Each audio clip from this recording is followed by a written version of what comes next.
청취자님 안녕하세요. 오늘 저희가 좀 깊이 살펴볼 자료는 바로 아크인베스트 테슬라 분석입니다. 특히 기술 혁신 기업에 많이 투자하는 곳으로 유명하잖아요. 근데 이 아크가 2029년 테슬라 주가를 무려 2,600달러까지 예측했어요. 현재보다 몇 배나 높은 수치인데 더 놀라운 건 그 가치의 약 90%가 로봇택시에서 나올 거라고 본다는 점입니다. 네, 그래서 오늘은 이 분석을 보면서 테슬라를 그냥 전기차 회사가 아니라 자율주행 택시 플랫폼 관점에서 한번 들여다보려고 합니다. 아크는 왜 이렇게 로봇택시를 중요하게 보는 걸까요? 자, 한번 파헤쳐 보시죠. 먼저 아크의 그 목표 주가부터 좀 볼까요? 2029년에 기본 2,600달러, 그리고 가장 잘 되면 3,100달러까지도 보고 있더라고요. 좀 보수적으로 봐도 2,000달러니까 와, 지금 주가 생각하면 엄청난 상승 가능성을 본 거네요. 네, 맞습니다. 단순히 전기차를 지금보다 훨씬 많이 판다고 해서 나올 수 있는 그런 숫자는 아니라는 거죠. 그러니까 아크는 테슬라를 자동차 만드는 회사가 아니라 이젠 자율주행 기술 기반의 모빌리티 서비스 기업으로 봐야 한다. 이런 시각을 아주 명확히 보여주는 겁니다. 바로 그 지점, 거기가 정말 흥미로운데요. 로봇택시가 어떻게 그렇게 높은 가치를 가질 수 있다고 보는 걸까요?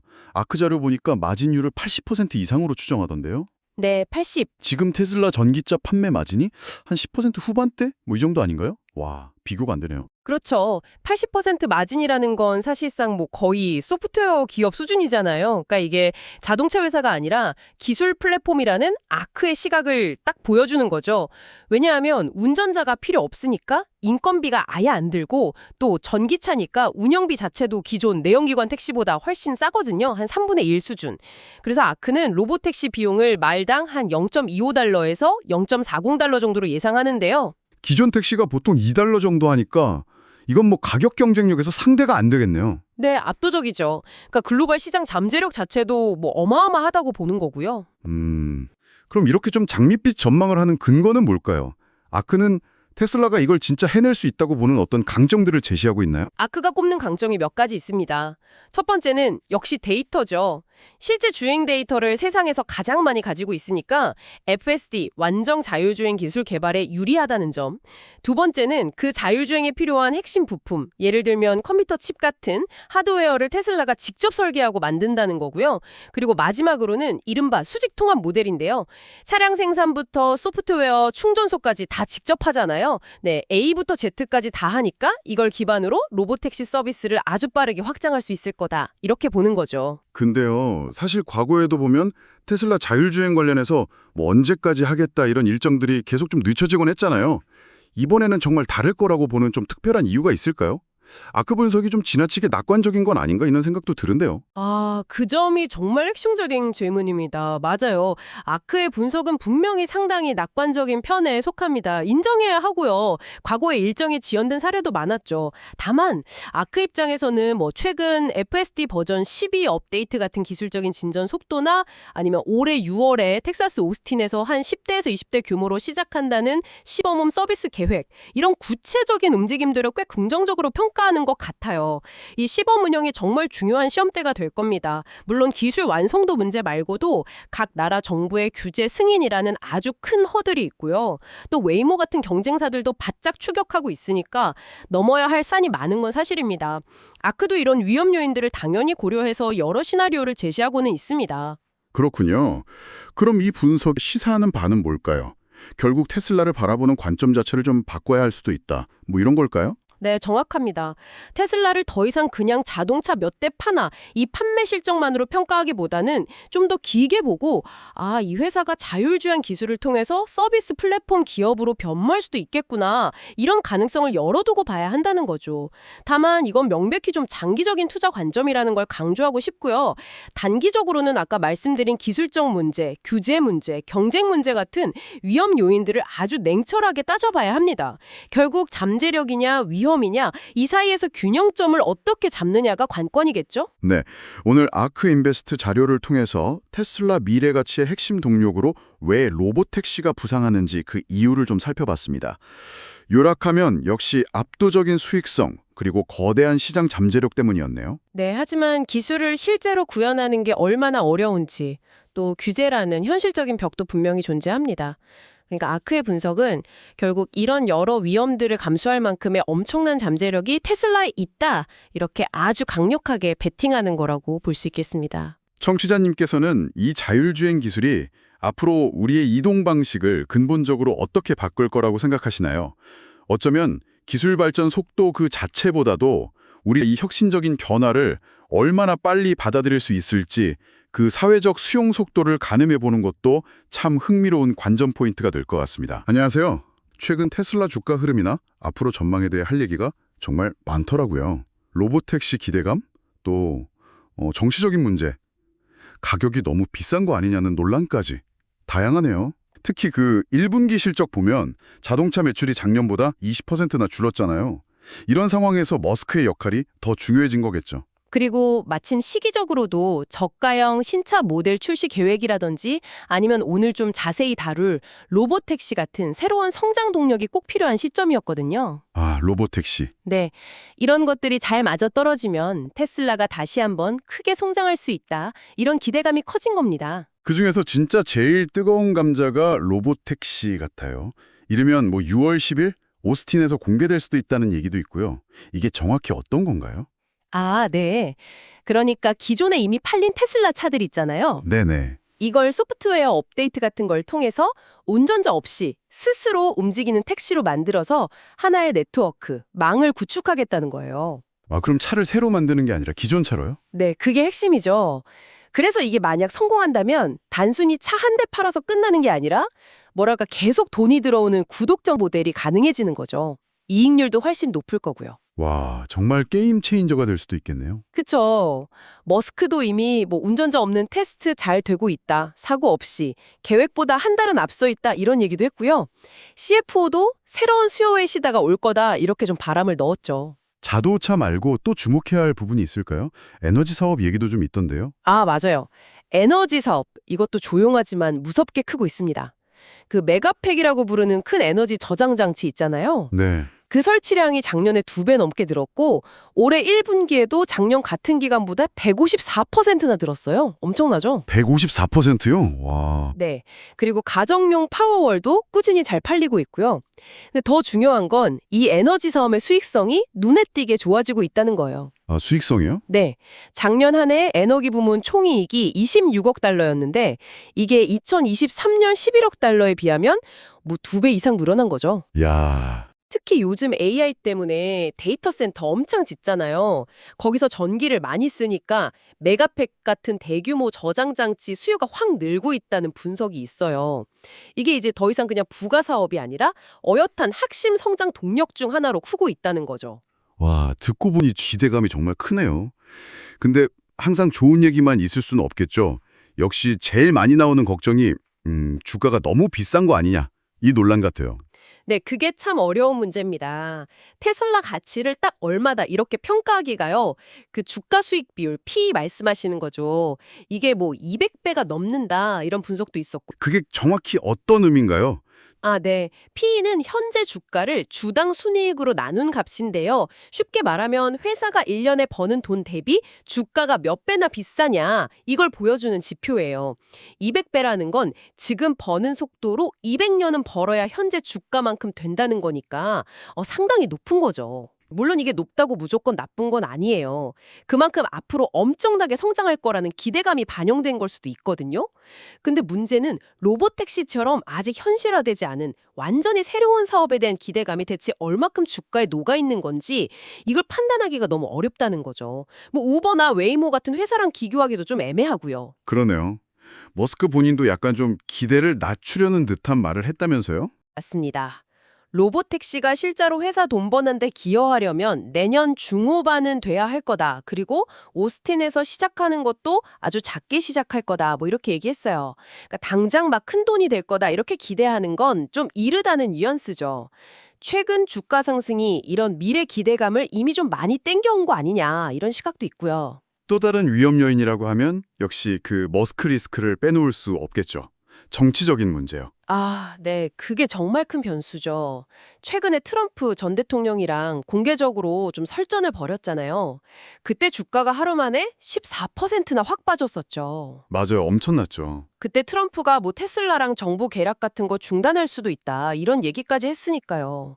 이게 딱 보여주는 거죠. 정부와의 관계, 뭐 정책, 보조금, 규제 이런 것들이 테슬라 사업에 얼마나 직접적인 영향을 줄 수 있는지, 그리고 머스크 말 한마디, 행동 하나가 주가를 얼마나 흔들 수 있는지요. 아직도 좀 불확실성이 남아있는 상태고요. 그리고 또 하나 간과하면 안 되는 게 기존 주력 사업, 그러니까 전기차 판매가 좀 부진하다는 거예요. 여전히 회사 전체 매출의 70% 이상이 전기차인데 특히 중국이랑 유럽 시장에서 계속 고전하고 있거든요.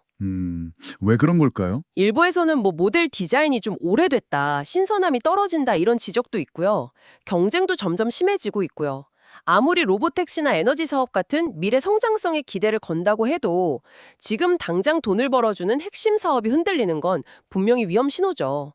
아까 말한 에너지 사업도 뭐 미중 갈등 때문에 관세 문제 같은 데서 자유롭지 못하고요. 자, 그럼 이제 정리를 좀 해봐야 할 것 같은데요. 몇 가지 핵심 포인트를 딱 짚어드리면 좋을 것 같습니다.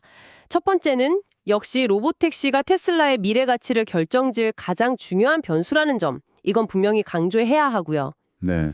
다만 6월로 예정된 발표 내용도 중요하지만 머스크가 말한 것처럼 단기적인 성과보다는 좀 긴 호흡으로 봐야 한다는 점. 균형이 중요하겠네요. 맞습니다.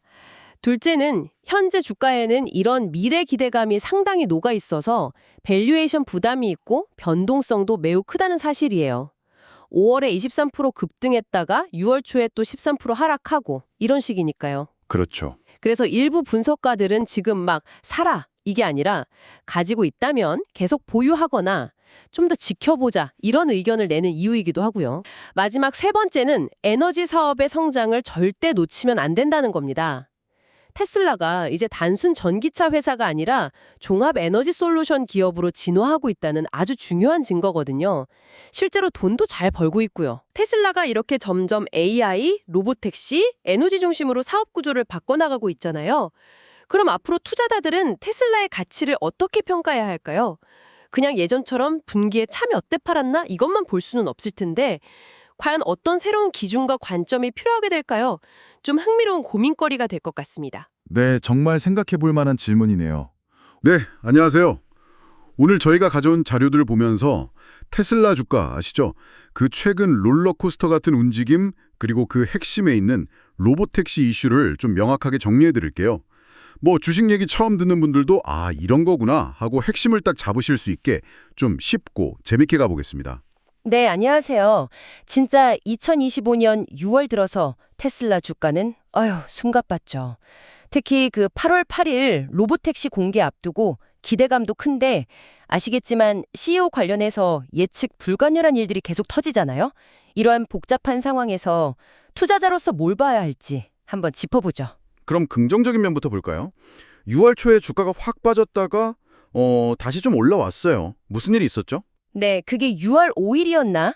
일론 머스크랑 트럼프 대통령 간에 좀 공개적으로 말이 오갔잖아요. 좀 격하게. 그러면서 투자 심리가 확 얼어붙어서 주가가 하루에 막 17%나 빠졌었어요. 17%요? 와, 하루 만에요? 네, 그랬다가 한 12일쯤에 머스크가 공개적으로 사과를 했어요. 그러면서 이제 갈등이 좀 마무리되는 분위기가 됐고 주가도 꽤 회복했죠. 그래서 결과적으로 그 주는 한 14.6% 상승 마감했어요.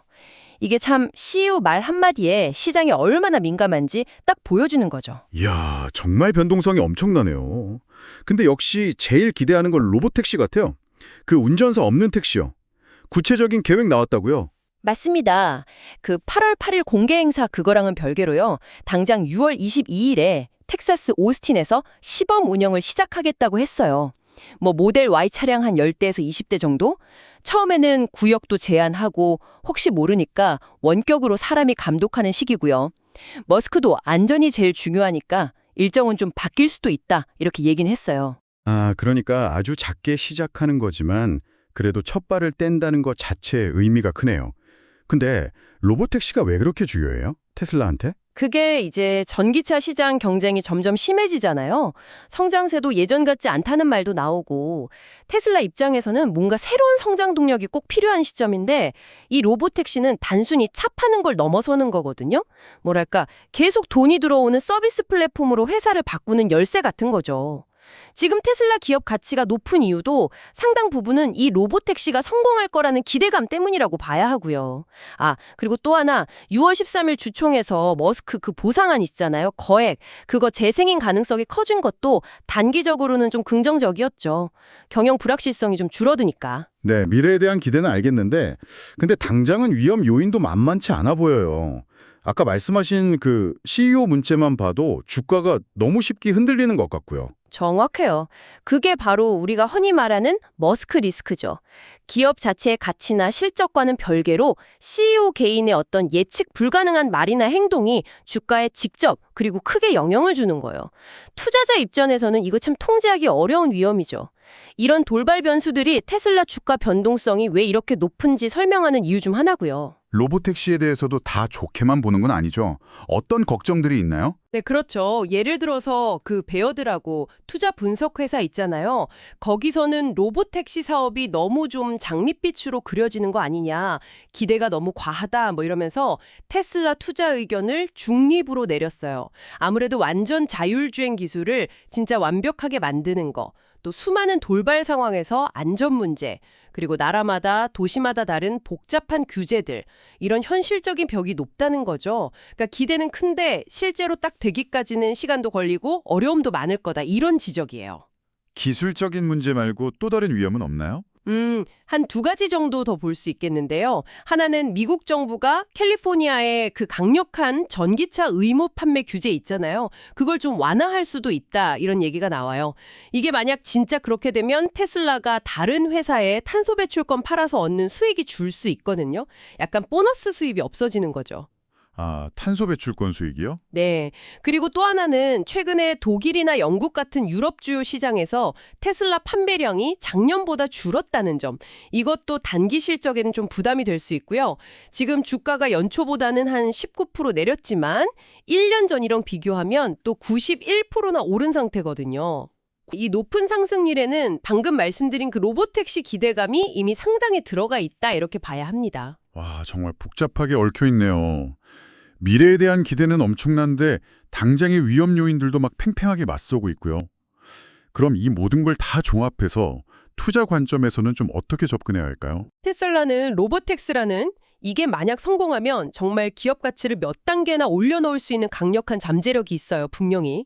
근데 동시에 시장 기대치가 너무 높고 또 CEO 리스크 같은 것 때문에 변동성도 크고 이 거대한 계획을 진짜로 성공시킬 수 있을까 하는 그 실행의 불확실성, 이것도 같이 안고 있는 거죠.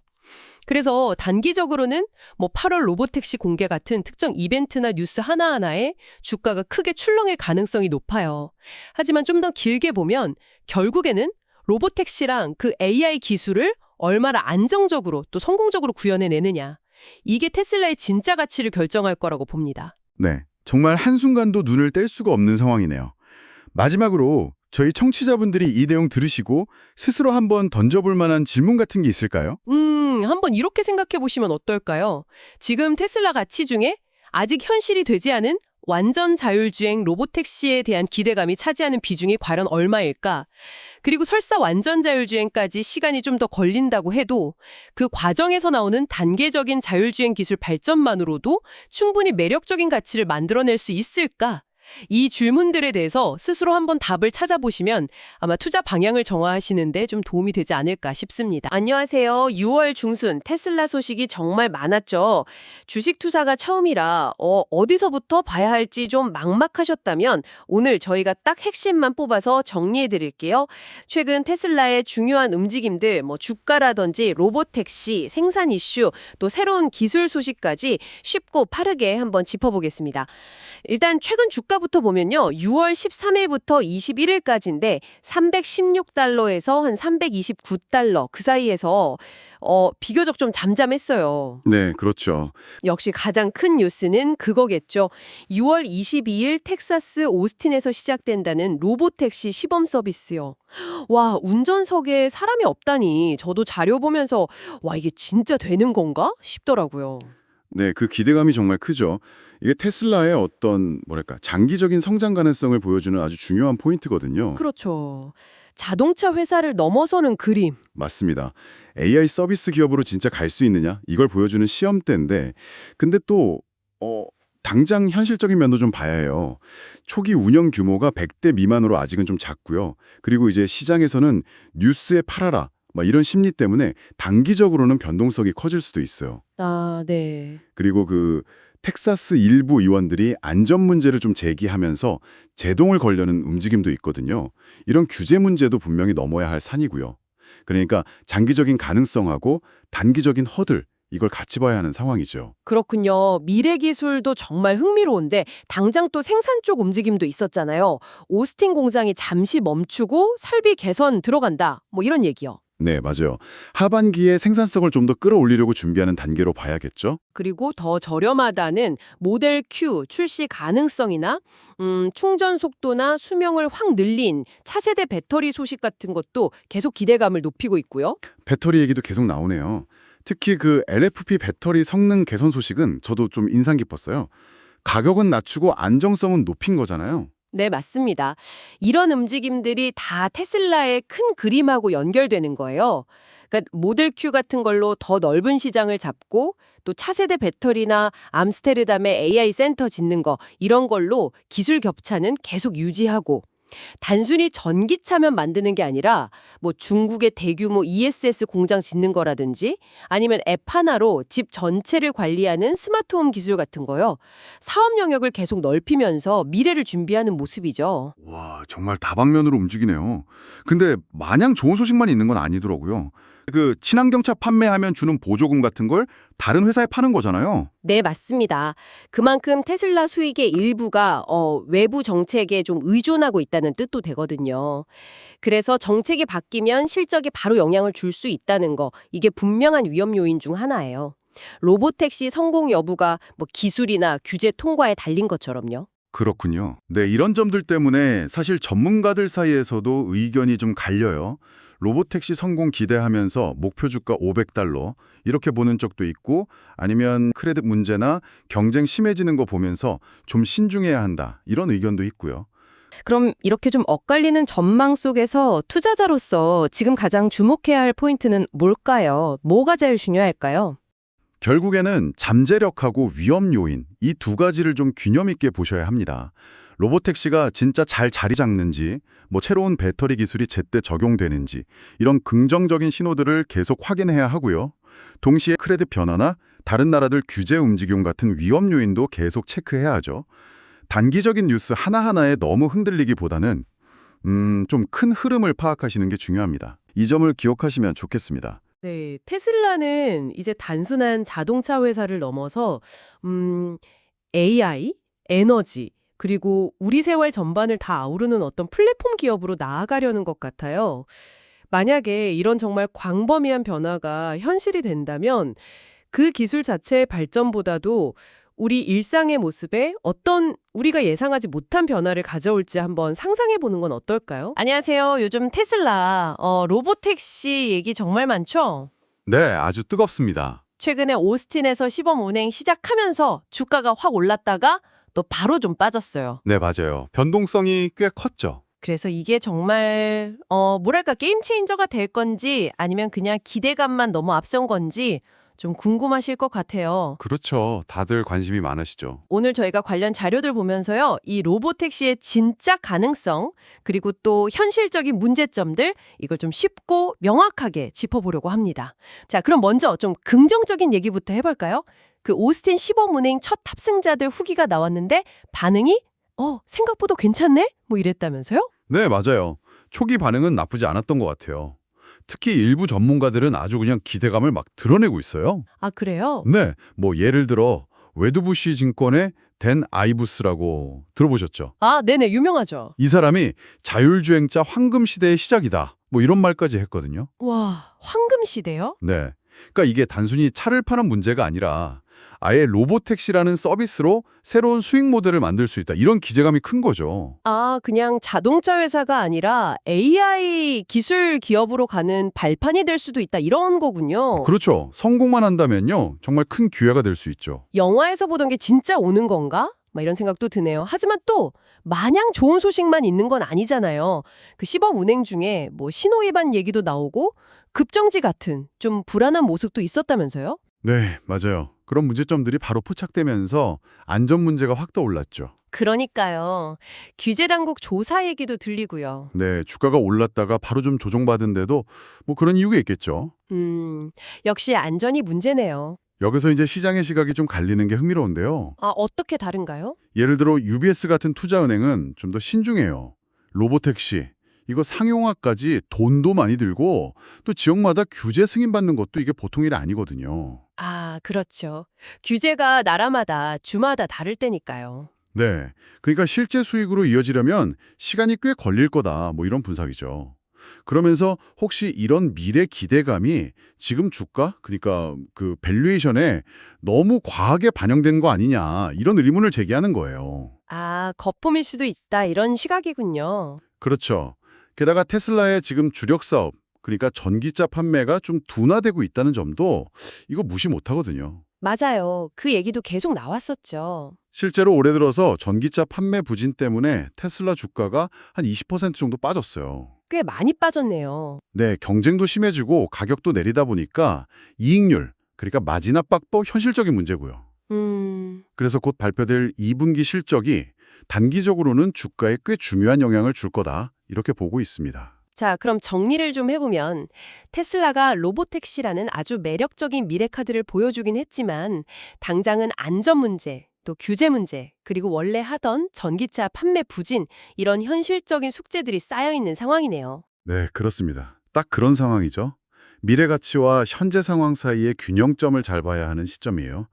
따라서 투자자 입장에서는요, 단기적으로는 이 로보택시 안전이나 규제 관련 뉴스를 좀 주의 깊게 보셔야 하고요. 네. 중기적으로는 곧 나올 2분기 실적, 이걸로 현재 사업이 어떤지 꼭 확인하시는 게 중요합니다. 실적 확인이 중요하군요. 네, 장기적으로는 물론 AI 자율주행 기술, 잠재력은 분명히 있죠. 하지만 지금의 높은 기업 가치가 과연 이런 현실적인 어려움들을 다 고려했을 때 합당한 수준인가? 이걸 계속 좀 물어봐야 할 것 같아요. 마지막으로 이런 질문 한번 던져볼게요. 과연 테슬라는 로보택시로 지금의 어려움을 딛고 다시 한번 도약할 수 있을까요? 아니면 시장의 기대가 너무 앞서 나간 걸까요? 당신의 생각은 어떠신가요? 다음 분석에서 또 흥미로운 내용으로 찾아뵙겠습니다.